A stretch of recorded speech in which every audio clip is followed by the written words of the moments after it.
হয়, মই আজি উপস্থিত আছোঁ যি স্থানলৈ আজি অসমৰ মাননীয় মুখ্যমন্ত্ৰী হিমন্ত বিশ্ব শৰ্মা দেৱ আহিব, সেয়া হ'ল নাজিৰাৰ সুন্দৰ পুখুৰী। আৰু মই সুন্দৰ পুখুৰী এঘৰ মানুহত বৰ্তমান উপস্থিত আছোঁ, য'লৈ আজি হিমন্ত বিশ্ব শৰ্মা তেখেতৰ ঘৰৰ কাষলৈকে আহিব।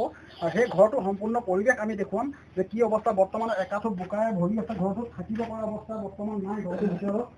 আৰু দেখা গৈছে যে একাঠো পৰ্যন্ত ঘৰৰ ভিতৰত বোকা আছে, মোৰ সবিশেষ দেখাই আছে। আৰু বয় বস্তুসমূহ এনেদৰে পৰি আছে, দেখিছে যে গেছৰ চিলিণ্ডাৰ, বাচন বৰ্তনকে আদি কৰি সকলো সামগ্ৰী এইদৰে চিন্টেক্স পৰ্যন্ত এনেদৰে পৰি আছে। গতিকেলৈ মোৰ লগত এই ঘৰখনৰ গৰাকী আছে, তেওঁ আমি দেখা পাইছোঁ যে ইয়াত মুখ্যমন্ত্ৰী হিমন্ত বিশ্ব শৰ্মা ডাঙৰীয়াৰ ফটো লাগি আছে, লগাই থৈছে, নৰেন্দ্ৰ মোদী ডাঙৰীয়াৰ ফটো লগাই থৈছে, ময়ূৰ বৰগোহাঁই ডাঙৰীয়াৰ ফটো লগাই থৈছে। মই আইতা কাষলৈ যাম। আইতা, কেনেকুৱা অৱস্থা হৈছিলে সেই সময়ত? সেই সময়ত আমি ইয়াত থাকিবই পৰা নাই, আমি ৱালৰ ওপৰতে আছোঁ বাৰু ৰাতিটো। এতিয়াও বোকা আঁতৰা নাই? বোকা আঁতৰা নাই। তাৰমানে নটাও বুলিয়ে ভাবিছোঁ, চৰকাৰী ঘৰখন পালে আমি ইয়াতে বনাম বুলিয়ে ভাবিছোঁ।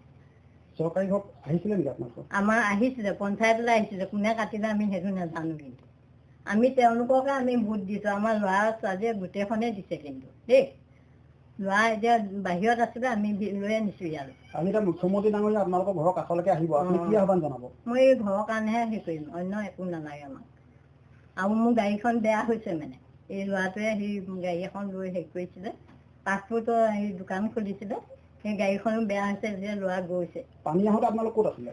আমি সেই তাত আছিলোঁ, সি ঘৰটোৰ ওপৰত, তাত ৱালৰ ওপৰত পানীতে আছোঁ। হয়, নিশ্চয়কৈ ক'ব লাগিব যে তেওঁলোকৰ বাবে এটা গৃহ আহিছিল, চৰকাৰী গৃহ আহিছিল, কিন্তু পঞ্চায়তৰ কোনোবা লোকে তেওঁলোকৰ গৃহটো কাটি দিলে। এতিয়া আজি মুখ্যমন্ত্ৰী মহোদয়ক তেখেতলোকে আহ্বান জনাইছে যে বেলেগ একো নালাগে, থাকিবৰ কাৰণে তেখেতসকলৰ যদি এটি ঘৰ চৰকাৰী গৃহ তেখেতসকলে পায়, সেয়া তেখেতসকলৰ কাৰণে যথেষ্ট। মই আৰু ঘৰখনৰ আৰু এগৰাকী ব্যক্তি আছে, মই তেখেতৰ কাষলৈ যাবলৈ বিচাৰিম। দেউতা কি ক'ব, কি হৈছিলে সেই সময়ত? সেই সময়ত মানে আমাৰ অৱস্থা নাই, থাকিবলৈ অসুবিধা, ঘৰৰ ভিতৰত একদম পানী।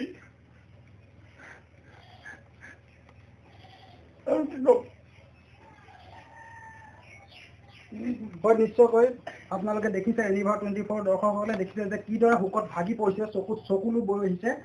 আৰু তেখেতে কেৱল এটাই আহ্বান জনাইছে যে এটা গৃহ লাগে, তেখেতসকলক এটা গৃহ লাগে, নহয় জানো? হয় হয়,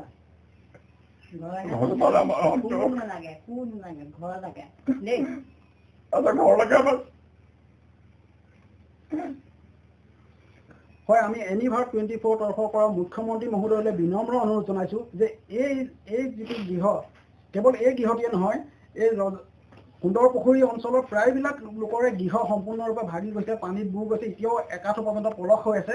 গতিকে সেইসকলকো যাতে এটা ব্যৱস্থা কৰি দিয়ে, আৰু লগতে এই ব্যক্তিজনক এটি গৃহ দি যাতে মুখ্যমন্ত্ৰী ডাঙৰীয়াই কৃতাৰ্থ কৰে, তাৰ বাবে আমি অনুৰোধ কৰিছোঁ।